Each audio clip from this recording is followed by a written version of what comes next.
Good morning, one and all. How the devil are you doing this fine day? Hope you're all fit and well. Just seen a WhatsApp message from Gary Muirhead, who has got an absolutely glorious morning up in Scotland. Not quite so glorious here. Very cold and a little bit moist. Chris Ford, morning, Big Dippers. May your oil never boil.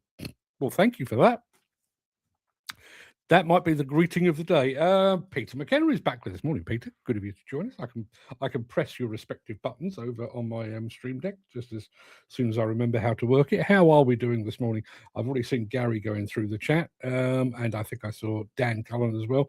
I'm not sure if he's here at the moment, but he was certainly here a little bit earlier. How are we all? All fit and well. Just very quickly, nothing whatsoever to do with anything that I'm about to talk about, but if you're that way inclined, if you're musically inclined, Bruce Springsteen, the boss, has released a new song called Streets of Minneapolis about all that is going on in America right now. 2026 in America, we still need protest songs. It's not right, is it? Not right at all. Jim is here as well. Morning, Jim. Let's have a look. What have we got here? There is Jim saying, morning, peeps. Peter said something. What did he say? Been busy with my group, so taking time out to come and say hello. Well, I'm glad you could make it. And Dan Cullen is back in our midst. Good morning, all you filthy animals, ladies and gentlemen, and plant porn addicts. Well, we've got plenty of plant porn for you today. No mistake about that whatsoever. And there is Dan saying good morning and calling the register on everybody that is here. You're missing all the people that are over on Instagram as well, but good morning to all of those that are watching from the Instagram land. As I say, loads and loads and loads of stuff to get through today. I'll tell you what, rather than banging on about what I'm about to do, I'll tell you what I'm about to do immediately after this.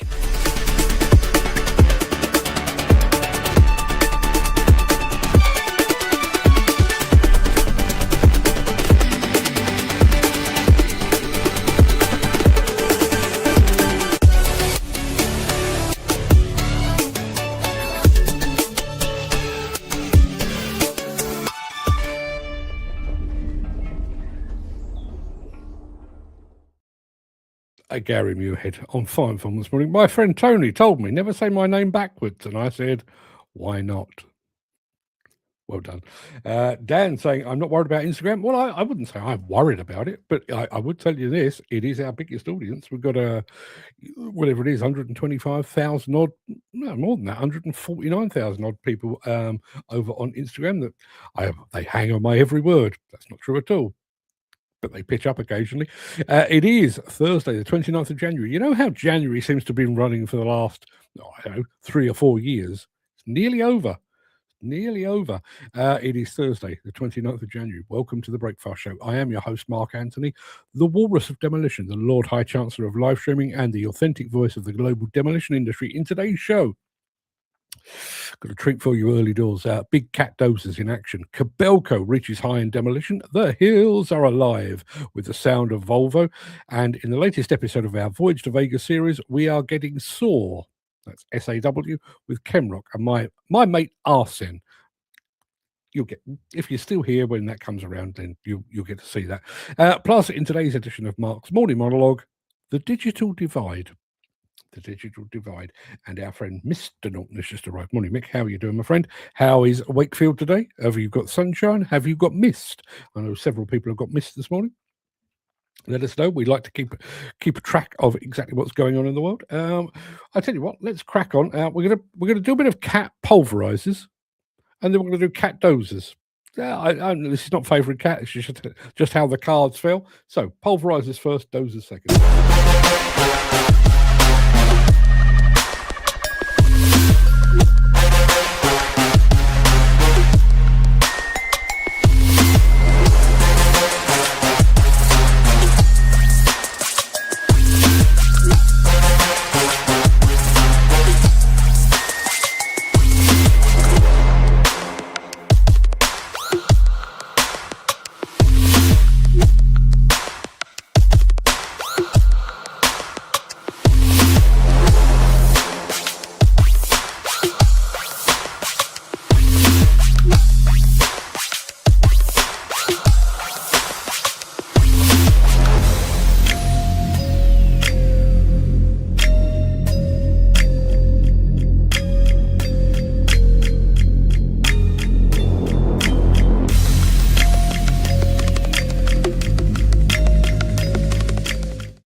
Yeah, before we get to the cat dozers, quick one from Peter, who says health checks for drivers is the main focus for us at the moment, working with Andrew Malcolm Group. Hopefully it will not be just drivers that we're attending to, but construction as well. I'd love to hear about that. What form does this take? Is this like regular health checks? I was going to say on site. Obviously, drivers aren't on site, but let us know. I'd love to hear what that's all about. A Mars in the packed lunch today. Who remembers a Mars a day helps you work, rest, and play? Me. But that's an easy one. But can you remember the words to the song for the advert for a bar called Amazing? Do you remember that? It was kind of like a Mars bar, but it had raisins in it, and it was called Amazing, and it had a song. If anybody can remember how the song goes, because I can. I'm not going to sing it, but yeah, if you can remember that, I'd love to hear about that. And who's heard of Ljungby loading shovels? I have not. Don't think I've ever actually seen one, but I've certainly heard of them. While we're figuring out who remembers Amazing, there's something about pulverizers that gets my interest going wild. Okay. And Peter's saying regular health checks, screening for heart disease, prostate cancer, diabetes, high and low blood pressure. Well, as somebody that's got at least 2 out of all of those, good. If you'd like to extend it to adult journalists as well as just drivers and people on site, I'd be very grateful to hear about that. Now, that's a good one, Peter. Even though I get my seat wash every 2 years, I do it every year. Good man, Dan. Listen, my brother-in-law got himself a dose of prostate cancer maybe 2 years ago. Thankfully, they called it early doors, and he is now sorted and back up and running and everything else. But yeah, I mean, this is a guy that literally he is in the gym every single day.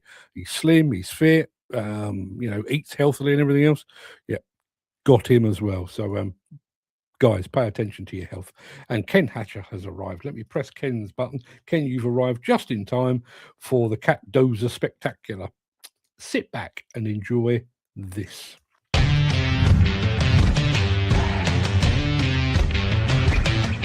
More Cat Large dozers are at work today than any other brand, thanks to nearly 100 years of proven design philosophy from Caterpillar. And it all begins, as it should, with helping ensure operator safety, comfort, and ease of operation.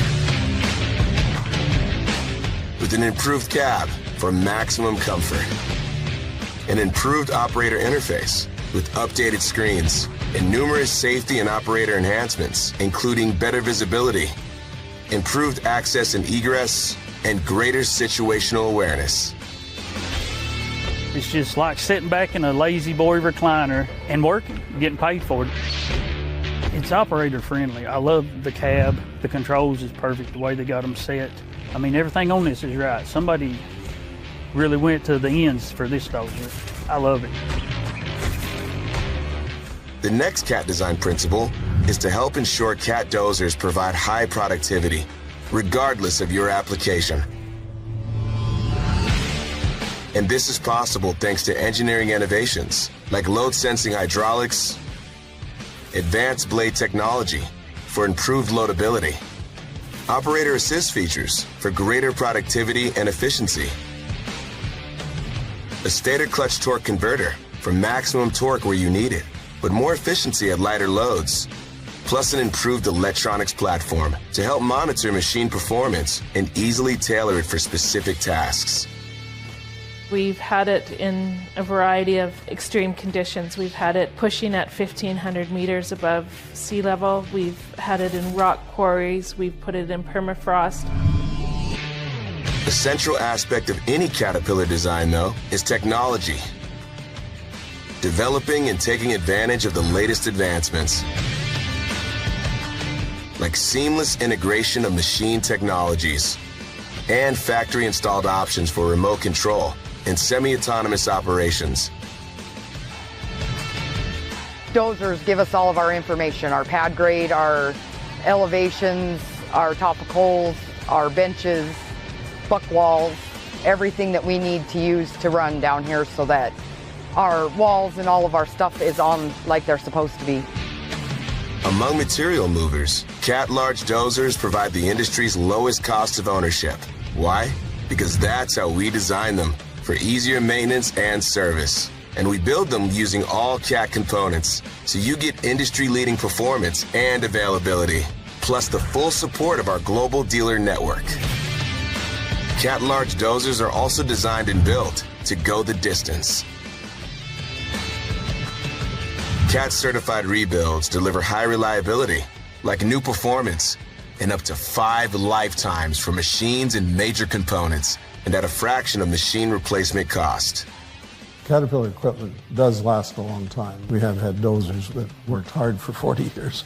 It seems it gets easier all the time to change components, and that's the secret to the long life. And finally, Cat Large dozers are designed to reduce environmental impact, offering Tier 4 final engine options, reduced waste on consumables, and less waste due to common Cat parts and components.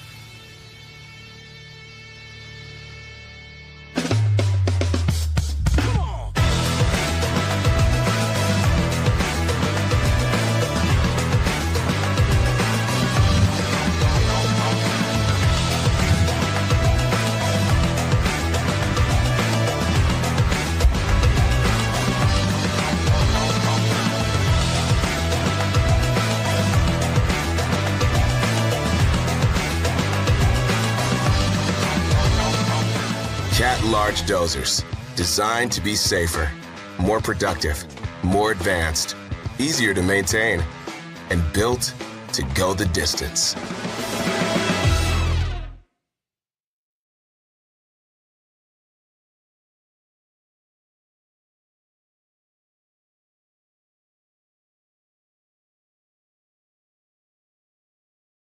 I hate that bit of silence at the end, but some fantastic dozers there. Let me go over to the chat because there was loads going on while that was going on. Let's have a look. Now, first and foremost, I want to address this one from Ken. He says, I don't feel right lately. Strange. Ken, stop, get it checked. Whatever it is, get it checked. I had an issue. This is not a great confession, I grant you, but I had an issue maybe 18 months ago. I was doing this show, chopping up into its constituent parts to put out on Instagram and YouTube and stuff like that. By 3 o'clock in the afternoon, I was in my front room, fast asleep.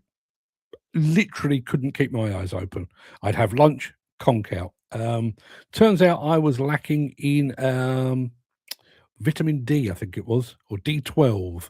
I basically got a spray now, 4 squirts in my mouth. Don't do it anymore. It's done. Get yourself checked. It could be something very, very straightforward. It could be something serious. Ken, please get yourself checked. Mick Norton says, are the tower crane operators still on strike? The last I heard, they most certainly were. Peter enjoying the tractors there. On the subject of medicals, why doesn't one cover you for another? Or is it a money-making scam? Yeah, it's a money-making scam. That's what it is. Dan saying, to be honest, construction needs this. Many older operators are in bad health, and I wonder why they don't just do this regularly or even on induction, just like DNA do them regularly. Yeah, listen, some do. I know of some demolition companies that work very, very closely with a team of occupational nurses, and they do this. But they turn up some awful, awful things that have been left to fester, and literally sort of heart disease, liver disease, kidney failure, all manner of stuff. And listen, it's a subject I've banged on about for a long, long time. I can finish here, jump in the car, 5 minutes, I'm at my doctor's surgery. I can go and get myself a thorough MOT. You guys that are out on site, particularly if you're working away from home, you don't get a chance to do that. And these little problems can accumulate. Please get yourself checked. There we are. Dan saying, lovely kit. Here's another question though. Why are cabs so small on dozers, no matter the size of the machine or the dozer? They're not all. I mean, I've been in a D9. I've done a D8, a D9, a D10, and a D11. Plenty of room in there. I mean, I'm not a particularly big fella, but I'm, big money, that cat. Yeah, they certainly are. Now, Gary saying, I was speaking to the MD from Stevens Equipment Rental, and I asked him about the hybrid D7. He reckons it's 30 grand more than a standard. Couldn't justify the extra cost to customers. Well, in a manner of speaking, that's one of the things we're going to be talking about in my morning monologue today. Won't see any dozers moving coal in this country anymore. Another lost job, and another lost industry. Yeah. It's remember that. Remember when we had things like shipbuilders and coal miners and stuff. Do you remember that? Doesn't feel like that long ago, and yet it feels like an awful long time ago at the same time. Bizarre. Dan saying, wow, 30 grand extra, that's unbelievable. Yeah, I mean, you've got to really prove the benefits of that if you're going to spend an extra 30 grand. Great video, very informative, good. Cat video made mention of buck walls. Yeah, I heard that. I must admit, I heard that when I listened to it yesterday, and I heard it again today. Not a clue. If anyone knows what a buck wall is, I'd love to hear from you. Cabs were bigger on the older ones, Dan, and their knees didn't get wet with the doors open. And your knees didn't get wet with the doors open. Standard diesel HGV versus electric is 100 grand. Wow. Oh, I'd love to get into a D11 even for an hour. It is an astonishing piece of kit. It really is. It's iconic for a reason. And bizarrely, you lot all know your plant. It's not the biggest in the world. There's a Komatsu that's bigger than that, and yet there's something about the D11. It's just iconic, isn't it? Gary says the Cat D9 dozer will always be the benchmark. Hard to argue with that. Peter says, I was that busy reading the chat, I've missed the video. Yeah. I'll come in a second. I'll come back to this in a second. Ken, go to the doctor and get seen to. Yes, do. D, vitamin D. It's D12, but D is the sun. Bearing in mind what I do. Now, I'm not saying you're deficient in that. I mean, another one that I've, not me personally, but I know my wife had a bit of an issue with a deficiency of magnesium.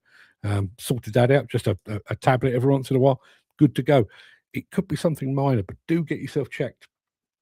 But going back to the what Ken was saying, D, you do get vitamin D from the sun, but A, I live in Britain, and B, I don't get to see a lot of that. The checks we'll be offering will be free of charge. Fantastic stuff. Does that mean there's a spare ticket going for Las Vegas, Ken?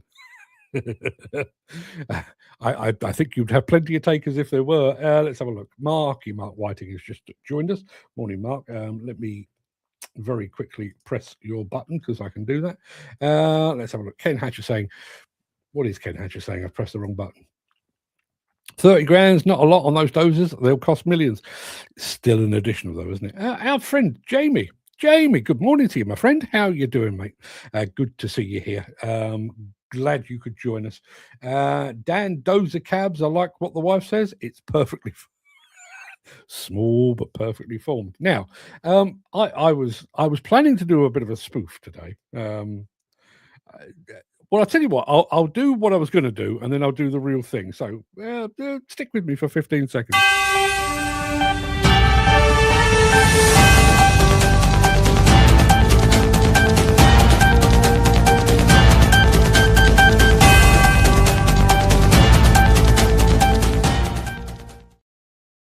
At this point, I was going to say, breaking news. We've had an update from the National Federation of Demolition Contractors. Nope, false alarm. They've said nothing. That was going to be my spoof, but actually we do have some breaking news. We do, not from the NFDC, obviously, because, we've had this come in this morning. This is from the CMA. Yes, you remember the CMA. Plenty of people in demolition remember the CMA. They've updated details on their investigation into suspected anti-competitive conduct in relation to the supply of roofing and other construction services.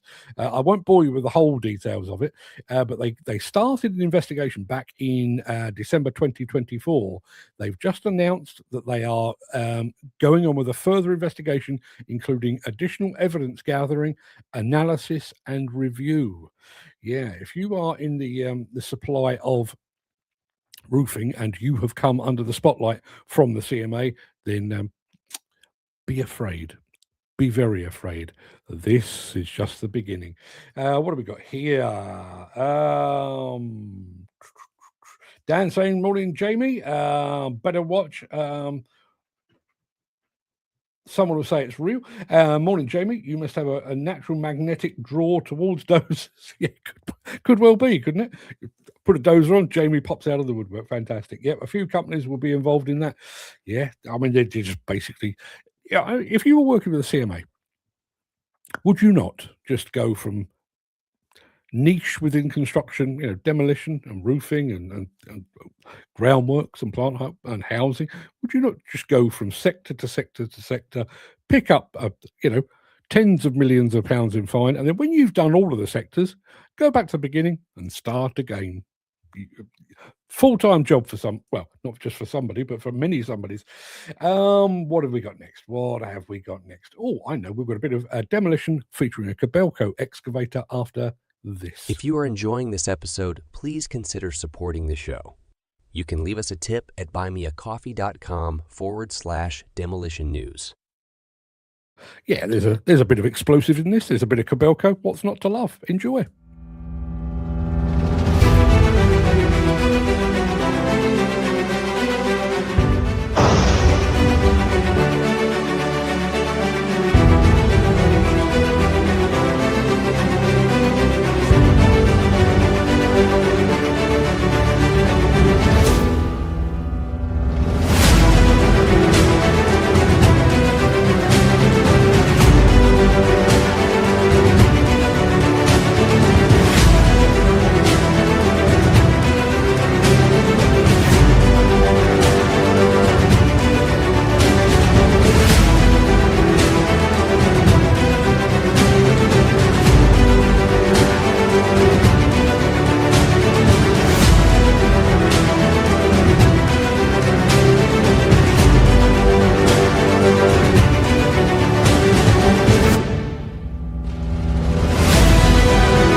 Dan saying, oh, I love a high reach. So do I. Nigel Williams has just joined us as well, and he says the CMA are wild.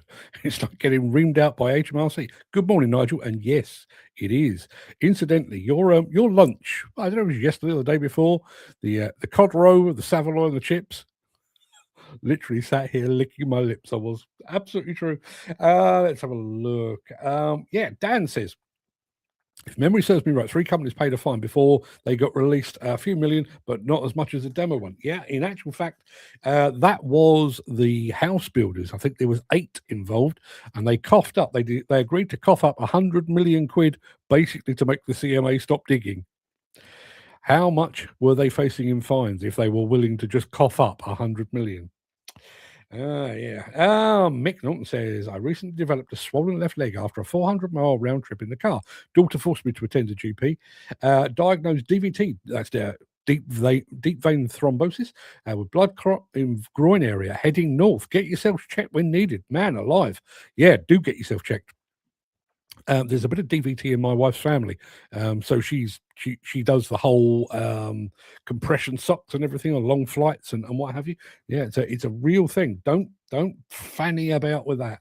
Nigel Williams says, thing is, the rates are too low across many sectors, and subby bashing by big companies is a real thing. In a way, I'm not surprised that more companies are willing to risk it. If they don't, they're going under anyways.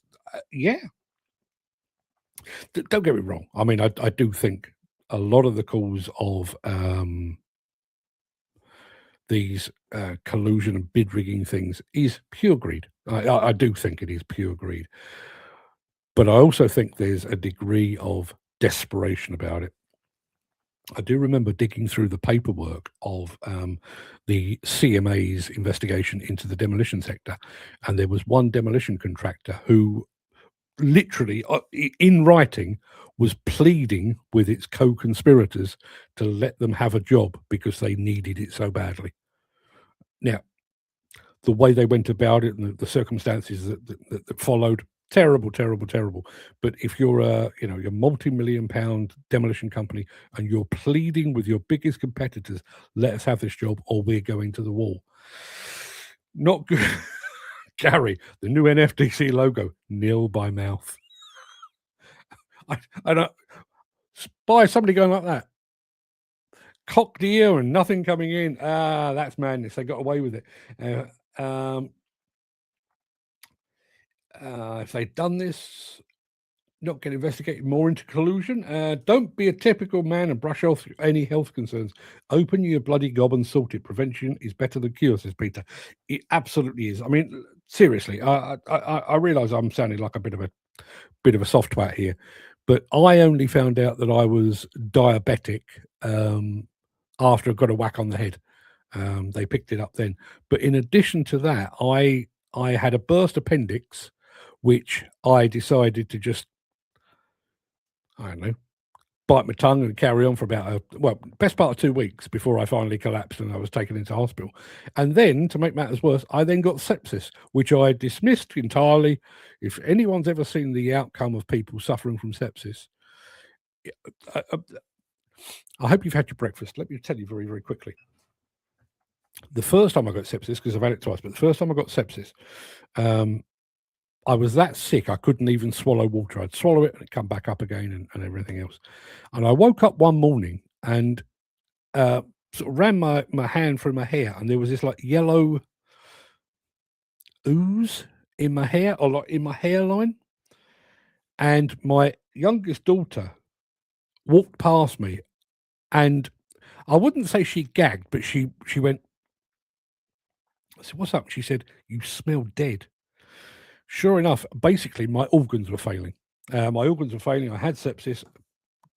Everything was shutting down, and basically I was oozing infection out of my pores because I was manly and I wouldn't go to the doctor. What a fucking idiot. Don't do that. Don't do as I do. Do as I say. Go to the doctors. Get yourself. Which was the one? Yeah, I did blame the Tesco curry for my burst appendix. Started out with sickness. It started out with sickness and a pain in the stomach. But look, the weirdest thing about this, and it's only when you actually get a chance to look back and reconsider, about a year, possibly even more, but about a year before I finally, my appendix finally packed up, I was working at home. Really serious pain in my stomach, to the point where I was on my knees on the bedroom floor. Wife sent for an ambulance. Ambulance man had to carry me down the stairs because I couldn't walk. Taken off to the hospital. They stuck a cannula in my arm and they were running checks and everything else. And the pain in my stomach got worse and worse and worse. And then all of a sudden it was like, it's gone. It's gone. The doctors reckoned that was my appendix basically preparing to burst, but it didn't go at that point. It took another year, and then when it finally went, well, I ended up in hospital, through the appendix and through the sepsis that came as a result. I was in hospital for a month. Don't be that guy. Don't be that guy. I'm still apologising to my wife right now, several years later, because why risk it? Peter says, a friend of mine had 3 blood transfusions due to sepsis. Very lucky to be alive. Here's the thing, right? Okay, just while we're on the subject, because when I had the sepsis and I literally couldn't keep water in. So by the time I got to the hospital, blue light and everything else, got to the hospital, and they put me on like a saline drip, and they pumped into me 16 litres in the first hour. I mean, I'm 5'10". There's not a lot of places you can put 16 litres, but that's how dehydrated I was. Gary says, you're getting old when you hit 50 and you have to keep checking your poop. Yeah, you got to. In fact, I've actually got one of their tests sat here at the moment. I've got to do that. Mick says, I'm 81, becoming a regular at GPs, coughs, colds, and sore holes. I'm your man. Yeah, listen, I still don't like the idea of going to the doctor. I always feel like a bit of a fraud, but it's got to be done. got to be done. What do we got here? This is Jim. We're talking to a house builder the other day. They set up at each site as a new arm of their company. So if they get sued or dragged over the coals, it stops at site level. Yeah, funnily enough, I mean, that's kind of depends who you ask and when you ask. There are certain plant hire companies that have each of their outlets as what they refer to as a profit center. In other words, they're always like a standalone franchise, because if that bit dies, or if that bit is sued, or if that bit has an issue, they just lop it off and the rest continues. Precisely what goes on there.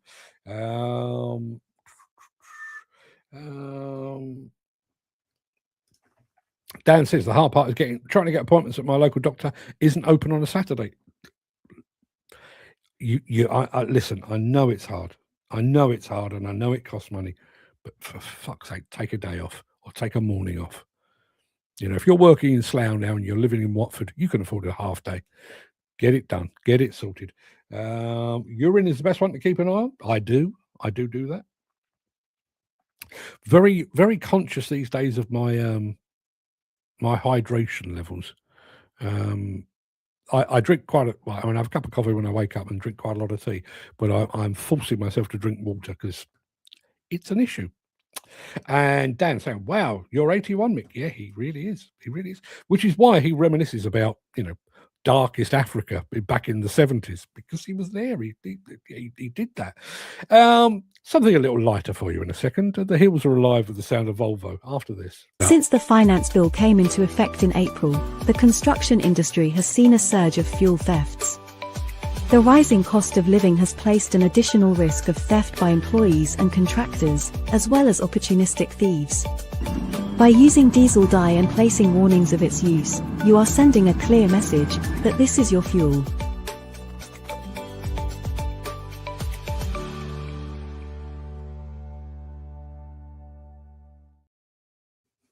Should have that written above the door.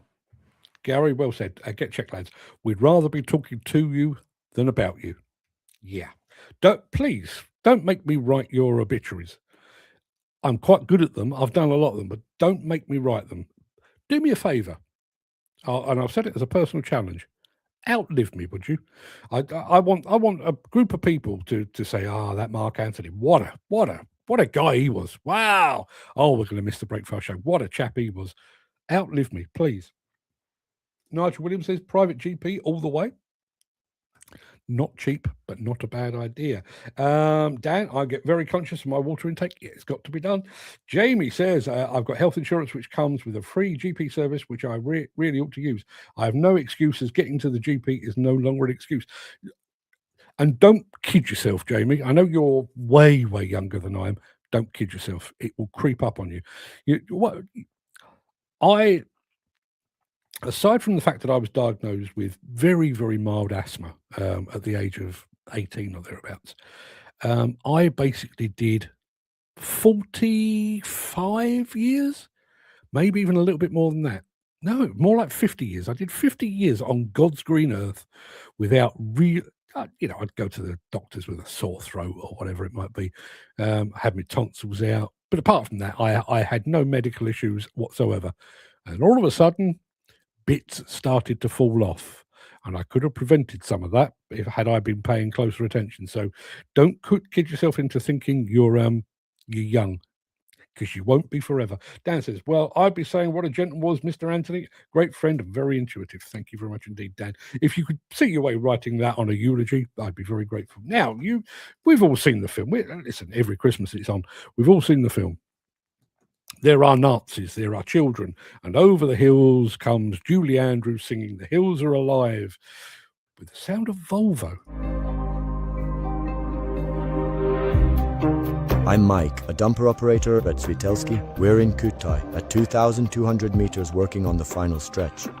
And in April 2025, the A45 dump trucks arrived. There are 5 of them running.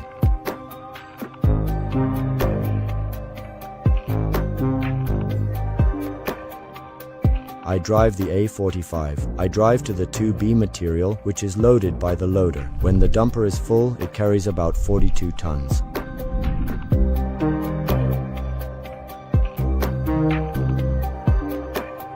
Then I drive up the dam and tip the load to the excavator, which then spreads it. This is at the top, at the core, and then I drive back down and get loaded again, and so on.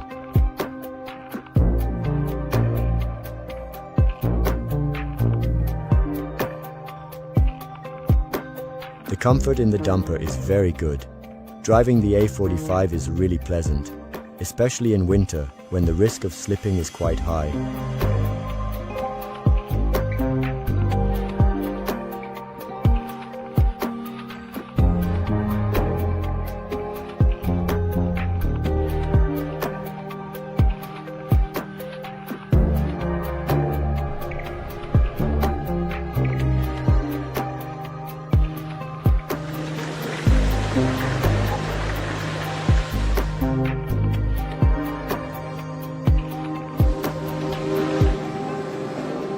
In this steep terrain, the Volvo performs excellently. It climbs the steep slopes easily, and we usually work on gradients of 35 to 40%. With the A45, the visibility is excellent thanks to its wide windows. The hood is low and short, so you can see very well around you. It makes driving much easier.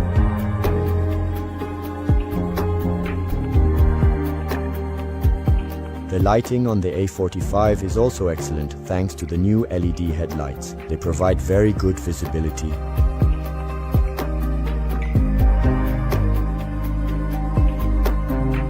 The mechanics here in Kühtai do an outstanding job.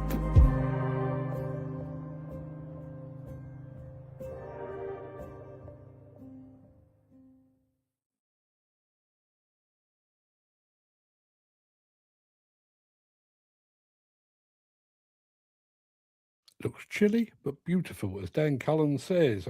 Dan loves the cold anyway. He says, I wish I could be there. I'd be in heaven. I missed a comment from Dan. This is aimed at Mick.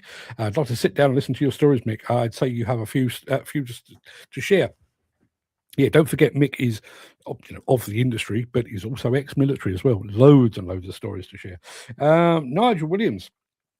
It's an interesting one, this. With the data sharing to US cloud infrastructure contracts, I have lost faith in the NHS to safeguard my medical history. Private GP means no data sharing. Maybe I'm just naive or short-sighted. I don't care. One of my wife's friends refuses to have a Nectar card because she's worried about Sainsbury's tracking her, but she pays with a debit card or she pays with Apple Pay, both of which are being tracked. My medical history, I'd literally put it online. I don't give a monkeys who knows it. Dan is getting back into the 220Xs. The crushing has started. Peter McKenna, I didn't know this, Peter. You kept this one very quiet. I'm also an ambassador for grassroots suicide prevention. They have a mental health app downloadable off major stores called the Stay Alive app. Lots of good resources and 24/7 support. I'm going to go and have a look at that. I'm not feeling suicidal. No, I never have. I've had my times. I've had my issues, but I've never got to that point. But I'd love to know more about that. And Nigel says, oh, hang on a minute. What is Nigel saying? Seeing these 45s reminds me of when the D Series Volvo truck came out to replace the iconic C Series. Yeah, they went from really, really good to even better. Do you remember that? Listen, I still believe they are the benchmark. We're talking Vegas again. I do want to say very quick good morning, by the way, to Adelaide Plant Recovery over on Instagram. They seem to be here virtually every day now, and I'm very, very glad to see them here. Good morning, ladies and gentlemen. I don't know which ones you are, but good morning. Yeah, we're going to Vegas with a mate of mine in a minute after this.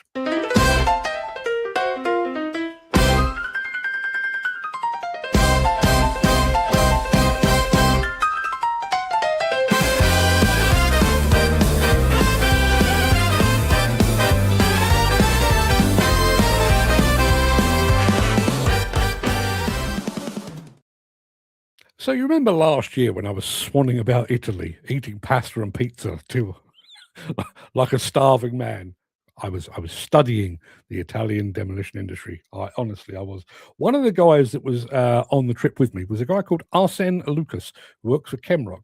This is Arsene talking about a new saw that the fine folks at Kemroc are bringing out. He's at one show. I'm not sure. This may be World of Concrete. I'm not entirely sure. But this saw is going to ConExpo, and I'm going to see it. Have a look at this. Hello everybody, my name is Arsene Luca. I'm Kemroc's Regional Business Development Manager, and I'd like to introduce to you today our KDS diamond cutters. Our KDS cutters features for excavator from 2 tons up to 35 tons and heavier if needed upon request. The diamond cutter is equipped with a heavy-duty cover and also with a very heavy-duty coupling system for the blade, giving you the safest sawing experience on the job site. The cover can be closed also for more safety and for dust control. The water system is included in the cutter to bring you the water cooling for the blade and also the dust control, especially for cutting composite material. Our KDS cutters range fits with several options to help you to tackle the most challenging projects. So it's available with rotation system to help you to cut horizontal, vertical, and adjust the positioning, eliminating the additional movement of the excavator. Can be also fitted with the dry sawing system, which helps in sawing hazardous material and sensitive projects. The cutter can be also waterproofed with a special kit for underwater demolitions, and it can be fitted with depth adjusting control if needed to go to the specific depths needed on the job site. Our wide range of blades allows you to cut through all type of material, including reinforced concrete, regardless the steel diameter, steel structures, aluminium, copper, GRP, plastic, foil, wood, paper, and all type of other material. This versatility allows our customer to proceed with very wide range of projects, including tunneling when low vibration precise cut is required, demolition of heavy structures, all railroad applications with precise cut and low vibration, and also recycling of all type of materials as wagons, aircrafts, and windmills. While sawing on the job site, we are eliminating the high cost for special convoy. These features makes our KDS cutters not only highly efficient and safe, but supported by a passionate team supporting you from the stage of the inquiry till the commissioning and the training of your operator to get the best of our cutters. Yeah, that's on my list to check out while I'm in Las Vegas. Gary Muirhead saying, can it cut a pizza into 8 slices? I should imagine it can cut it into as many slices as you like, but I couldn't eat a whole 8 slices. I'll take a whole pizza but eat it in 4. Isn't that the joke? What have we got here? Mick Norton. Oh, actually, but before I do that, if you're on our WhatsApp group, and I know most of you are, or I know many of you are, should I say, there is a link to that grassroots suicide prevention app from Peter. It's in the WhatsApp group. If you don't need to tell me, keep it to yourself. But if you are feeling a little bit squiffy mentally, give him a call. Mick Norton says, some years ago, I lived next door to my GP who had diagnosed Bell's palsy and warned me not to drive for 3 days. I chose to ignore his advice, sneaking out to Roger Bullivant's the next morning. By the time I got to the end of the road, my phone was ringing with my neighbour GP reminding me, hope you're not heading to Burton-on-Trent, Mick. I returned home. That's proper bedside manner, that is. Can we have subtitles, please? Do you know, the funny thing is, I mean, I spent a week with my mate Arsene. Perfectly understandable. I think video, maybe the music in the background was quite hard. Nigel Williams, stick that on an Encon and it will be unstoppable. Funnily enough, in about an hour's time, I'm due to be speaking to Encon. I'll bore you with that some other time. Mark, if you don't cut it, it's still only 1 slice. See. Do you know that? I'm, as you know, off to Vegas, not too long from now. And we've done it all. We've done the fine dining experience. We've been to the Bellagio and Caesar's Palace. I'm really looking forward this time to going and just eating just regular grub. Like there's a restaurant in the Venetian, in the Palazzo of the Venetian, and I'll look it up on YouTube. The Venetian, not surprisingly, is made to look like Venice. It's vast. There are gondolas going about the place, but there's one bit like a big open square, like a town square in Italy, the Palazzo.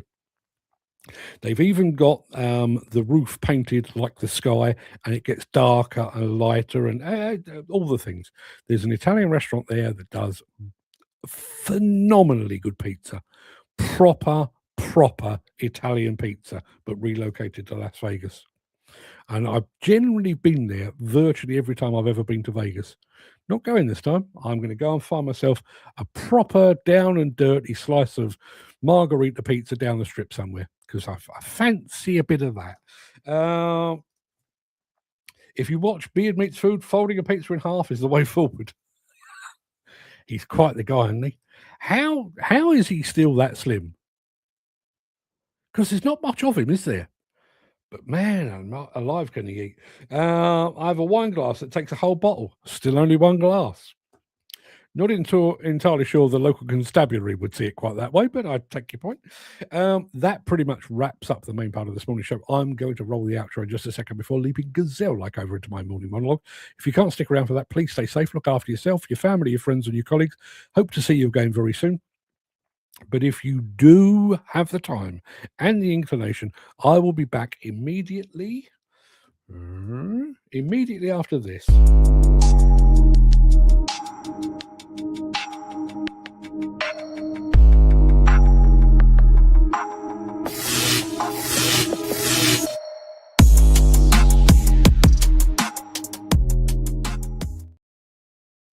I could have said no.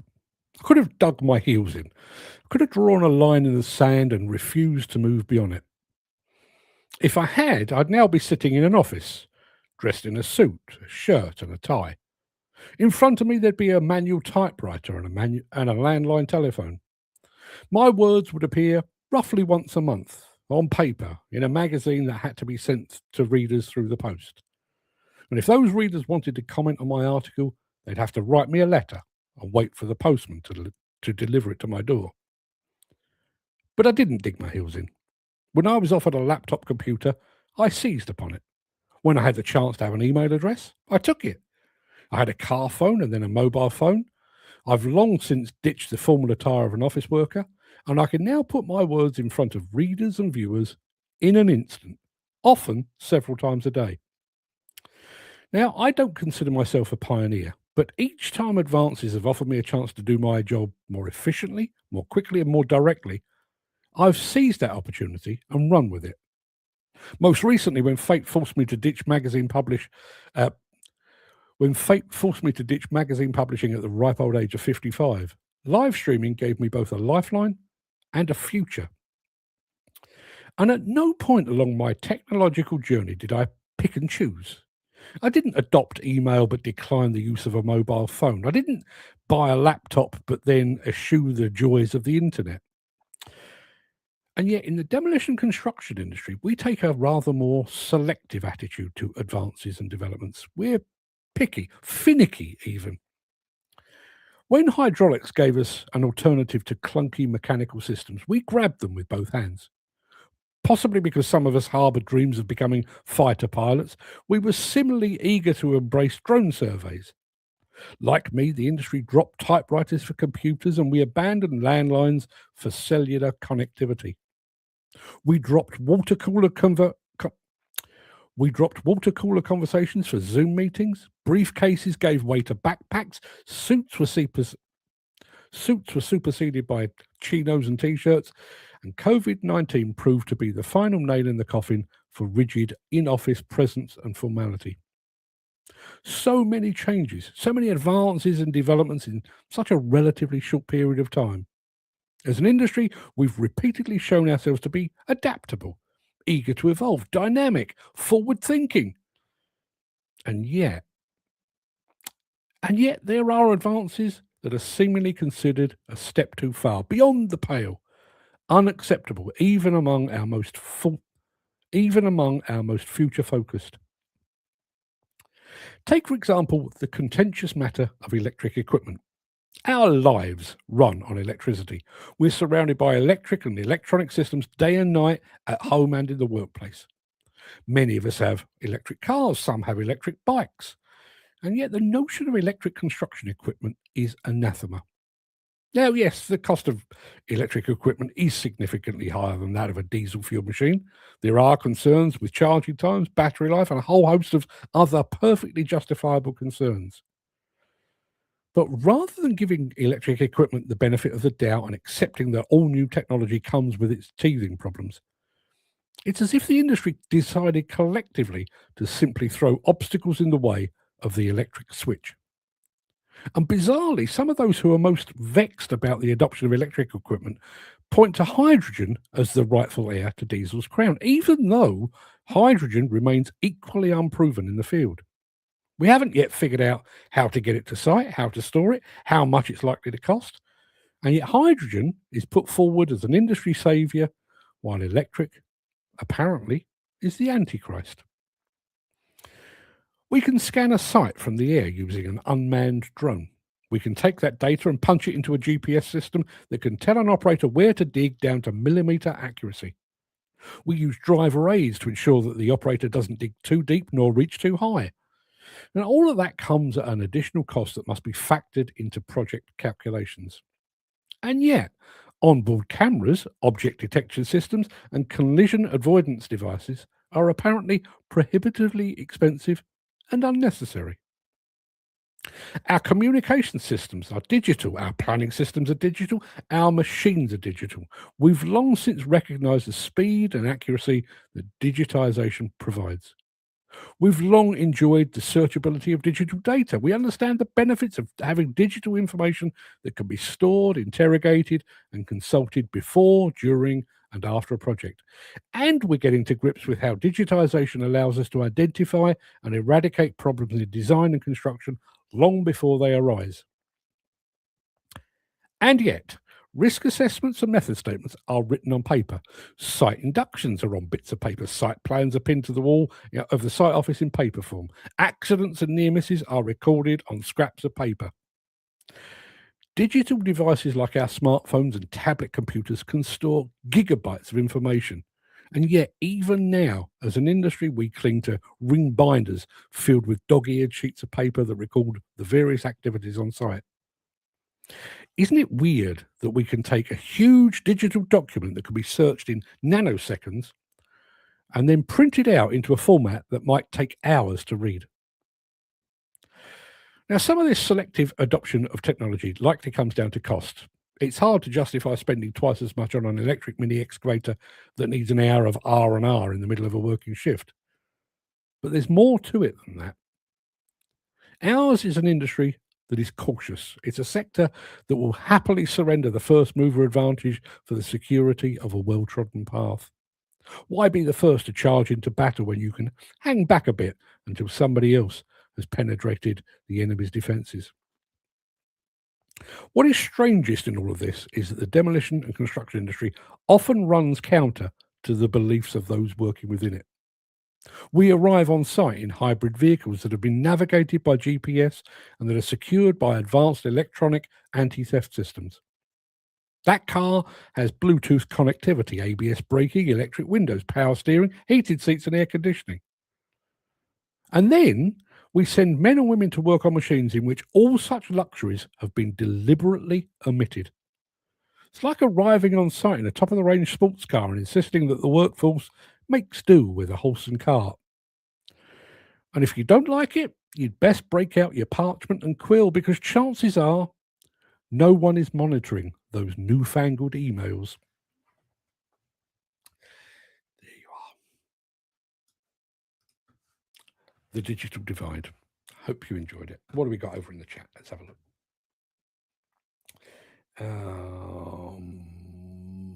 Mark's morning monologue. It is a bit. It is a bit. Going back to the beardy fella. Yeah, beard meets food. He does work out daily, but yeah, but man alive, can that boy eat? Do you remember the 70s and 80s sitcoms with a man going to work in a suit, briefcase, bowler hat, and umbrella? Yeah. You think back to, a lot of the Monty Python sketches of the 70s. They were John Cleese in a bowler hat and umbrella over his arm, a briefcase. Yeah. That's not the thing anymore. I mean, even those people that do still go to work in a suit, you regularly see them with a suit and a backpack and a cup of coffee in their hand. It's all changed, isn't it? All changed. Incidentally, while we're on the subject of umbrellas and bowler hats, you may have heard the story. I may have told you the story. Apparently, Spike Milligan, you remember Spike Milligan, was sat at home one afternoon, knock at the door, and there on his doorstep was Peter Sellers with a bowler hat and an umbrella over his arm. And Peter Sellers said, "Do you know the name of a good tailor?" Completely naked, just a bowler hat and an umbrella. Do you know the name of a good tailor? That's comedy, folks. I promise you, I will never do that to you. Nobody needs to see that first thing in the morning. But yeah, Dan says, all changed, all right. Yeah. But why so selective? Why so selective? Why is it? I mean, for example, and this is absolutely genuine. This is absolutely genuine. I went on to a demolition site. I must be, off the top of my head, I'd say probably 4 years ago. Possibly even longer than that. And I arrived and I had to stand in front of a camera at the gatehouse, had my photograph taken. I had to do fingerprints and stuff. I was never going back, but they wanted my fingerprints. That's fine. And then I went into the site office and I had to fill out my a form that basically said who I was, why I was there, when I checked in, when I was checking out, and everything else, all on an iPad, all electronic. And it was that remarkable that I actually commented, can't believe we've leapt into the 21st century. I am doing my my sign-in procedure on an iPad. And the guy said, yes, we need, if we need to search it, we want to be able to search it quickly, not ruffling through piles of paperwork to find out who was here on a certain day. And I thought that makes perfect sense. Makes perfect sense. He then led me into the site office where there was a shelf full of ring binders, and all of those ring binders had details of various bits of the job. And I looked, and he obviously saw me look, and I went, you're electronic, and he just went, I know. And there was a desperation in his voice. Why are we only hand picking certain bits? Dan says I've missed a few comments. Are these yours, Dan? I know he said that one that I didn't share because I was doing something else. Have a good day. A good day, guys. Few guys doing a crusher test, so I'm loading, watching them while listening.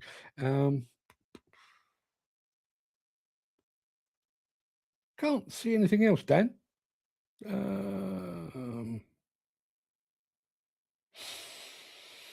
No, can't see any others.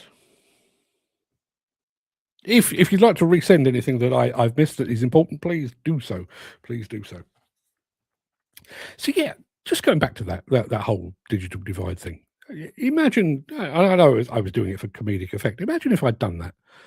When somebody came to me and said, "You've got a manual typewriter. Would you like a laptop computer?" Yes, absolutely. I'd like a laptop computer. Would you like an email address? No, thank you. So what's the bleeding point then? What is the point?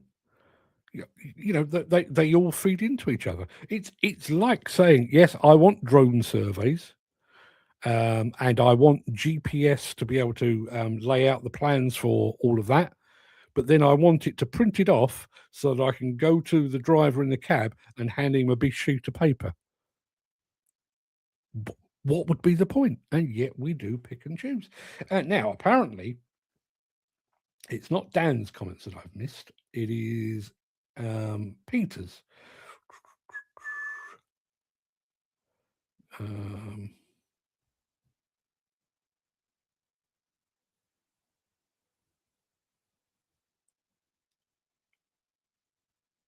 Sorry, just talk amongst yourselves. I'm sure I've done all of these. No, not.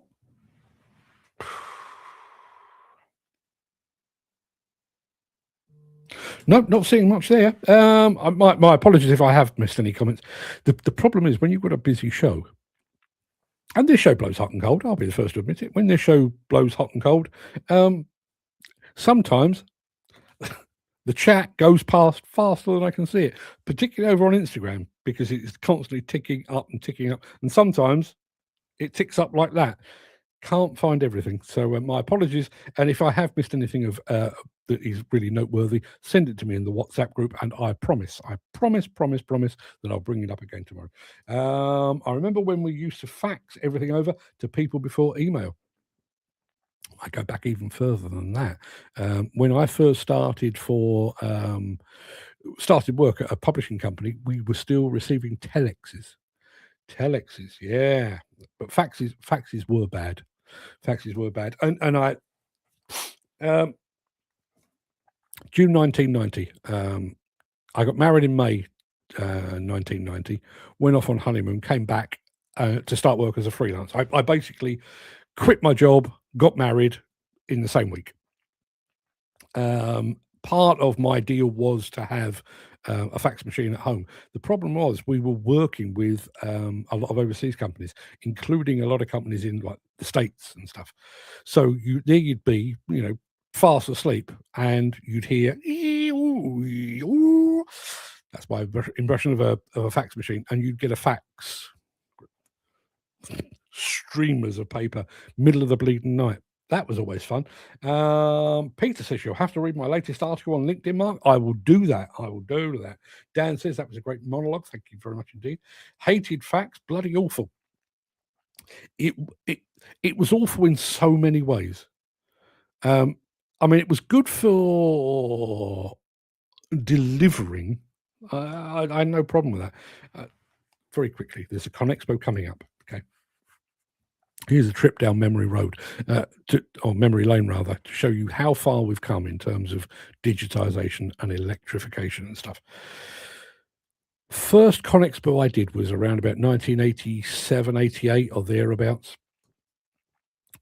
Flew to America, ran around as many stands as I could, taking photographs on film. Took the film out of the camera, went to the press office, and used the press office to organise a courier to fly that film back to the UK. I then sat in the press office at a manual typewriter, writing my review of what I'd seen, which was then faxed back to the UK. 2 days later, I had to call the office and tell them which bit of the film, which photograph or which frame went which bit of the article. And in the meantime, they had taken my fax and somebody had to sit there and retype it all because they wanted it in electronic format. I will go to ConExpo in 4 weeks' time, and if I see something that's interesting, I'll go like that. That's how far we've come. Peter says, gotta go, have a good day, speak to you all real soon. Looking forward to it, Peter. And yes, I did see this rather belatedly. Congratulations to Scott JCB, Dealer of the Year. Yeah, well done, Scott JCB.